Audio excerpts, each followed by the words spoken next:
Want the latest climate news in your inbox? You can sign up here to receive Climate Forward, our new email newsletter. Washington. Carl Portman remembers being heartbroken from Anchorage in 2005 as a Senate effort to allow drilling in the Arctic National Wildlife Refuge lost by 2 votes. Now, 17 years later, another effort to open up the reserve to oil and gas drilling is working its way through Congress. And this time, the political winds have shifted. Mr. Portman, now a top official of a pro-drilling group, has seen oil revenue improve the schools, roads and hospitals in Alaska, his home state. He said he was cautiously optimistic about the drilling measure, which is included in a sweeping bill to overhaul the tax code. Environmental activists and their allies in Congress, on the other hand, are on the cusp of forever losing the decades-long political battle over the refuge. It is critically important and I don't think anybody knows it is stuck in a tax bill, said Senator Maria Cantwell, the Washington Democrat who led the 2005 fight against drilling in the refuge. It's been around for thousands of years, and for no good reason we're going to change it. Is there no such thing as a special place? The current effort to allow drilling, the latest in a long series, stands the best chance of success in years, thanks to a rare alignment of the political stars. Republicans control the House, Senate and White House. The tax bill is critical to the political future of the president and the Republican Party.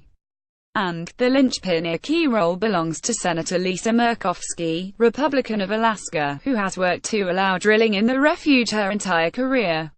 The political landscape in Washington also has become more polarized since the last time Arctic drilling was a real possibility. When Senator Cantwell tried to strip the drilling provision out of the budget bill in October, it failed mostly along party line votes. Senator Susan Collins of Maine was the only Republican to support the effort. The moment seems certain to be decisive on both sides of the battle. Drilling proponents see the measure as one of responsible energy development for the good of Alaska and the nation. Oil and gas production in a portion of the refuge would generate $1.1 billion over the next decade, according to the nonpartisan Congressional Budget Office. And, proponents note, every barrel of oil from America is one not purchased from overseas.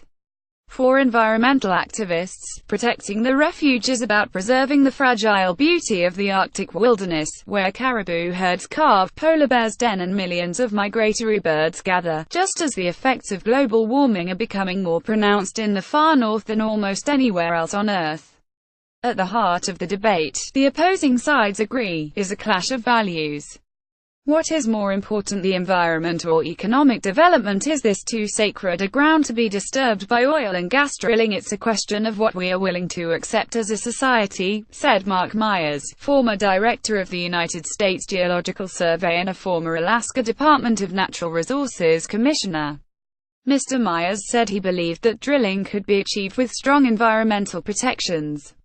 But, he acknowledged, the choice of whether to open the Arctic is a visceral one. Is it painting a mustache on the Mona Lisa, he said.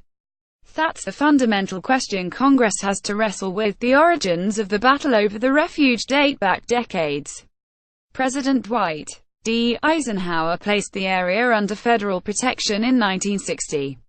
20 years later, President Jimmy Carter expanded the refuge and set aside 1.5 million acres between Brooks Range and the Beaufort Sea, known as the 1002 area, after the provision that created it, to be set aside for the possible study of oil and gas development. The law left it to Congress to decide whether to allow drilling in the 1002 area, drawing the fault lines that would define the political battle. Since then, successive Republican efforts to open the refuge have failed and Congress have been killed by presidential vetoes. Senator Maria Cantwell, left, and Senator Lisa Murkowski, chairwoman of the Energy and Natural Resources Committee, on Capitol Hill.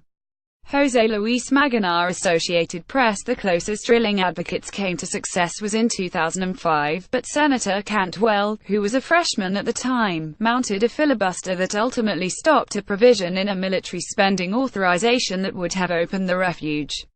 This time, the decisive role could fall to Senator Murkowski, the chairwoman of the Senate's Energy Panel, who has introduced legislation to open the Arctic wilderness every term she has served in the chamber. Right now, Lisa Murkowski may well represent the 50th vote, and that puts her in the driver's seat to ask for whatever she wants. The things she seems to want most is opening the Arctic refuge, said Neil Lawrence, Alaska Program Director for the Natural Resources Defense Council. Even the most ardent opponents of opening the Arctic refuge, often referred to by its acronym ANWR, say they realize this week could mark the moment they definitively lose the legislative battle over drilling. But neither side is ready yet to acknowledge defeat or declare victory. Mr. Portman, who is Deputy Director of Alaska's Resource Development Council, said he wouldn't celebrate until a bill was signed into law. "I just don't want to get my hopes up so much and set myself up for another disappointment," he said. "I will not be standing up applauding until I see a vote that is in our favor and it goes to Congress and ends up on the president's desk." To be sure, the tax bill could still collapse. Even if it passes, the Senate bill will have to be reconciled with a version that passed the House of Representatives that does not currently include the drilling provision.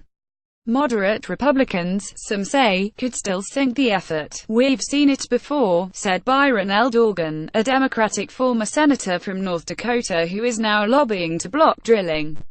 "The potential exists to have some people say, if ANWR is in, I'm out of it. We'll see. Anything is possible." Drilling supporters, for their part, say they are grateful that Congress appears poised to send a message that economic prosperity is the government's primary goal. "It's a very strong message to the people of America that we are on a very different pathway now," said Gail Phillips, a former Speaker of the Alaska House of Representatives. Ms. Phillips, who has called the refuge a frozen wasteland, said allowing drilling there would send an important signal that there are other big projects and we are open to doing these things. For all the brave words of environmental activists, that's precisely the prospect that worries them most.